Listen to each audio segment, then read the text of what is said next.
On October 21st, IBJ unveils the 2025 Women of Influence. Join us to celebrate Indy's most inspiring leaders and hear the powerful stories behind their success. Don't miss this moment. Register now at ibj.com/influence 2025.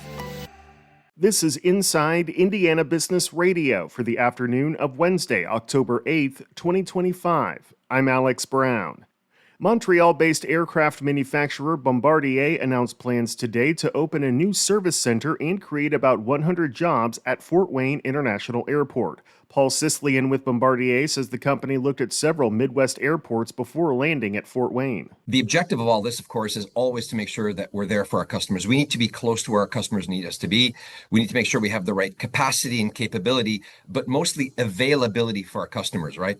And that's really what Fort Wayne is going to do for us. Set to open in 2026, the 64,000 square foot facility is being designed to provide a variety of services, including scheduled and unscheduled maintenance, modifications, and avionics installations.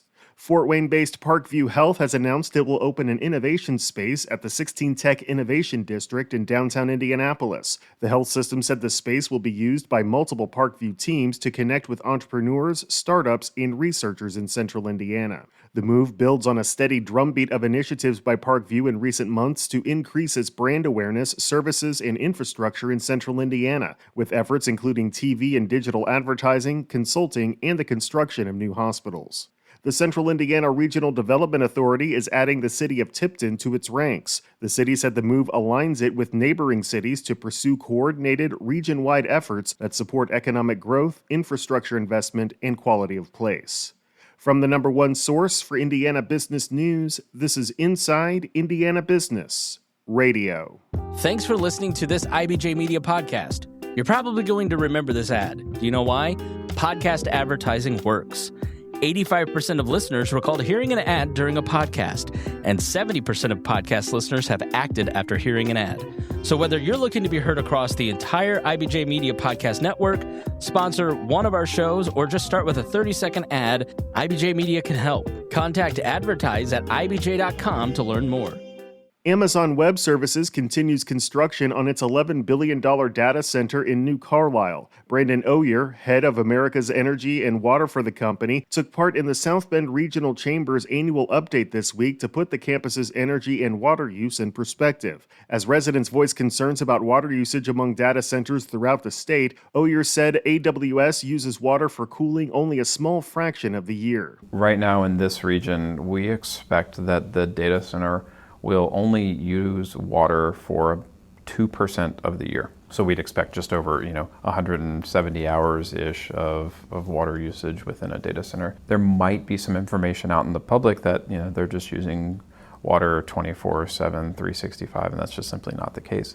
Actually, what we do is we blow air throughout the data centers to cool all the servers. The water is used for cooling, but there's many hours out of the year, i.e. 98%, of the year we don't need to use water for that cooling. He underscored that AWS views itself as a long-term community partner rather than an outside player.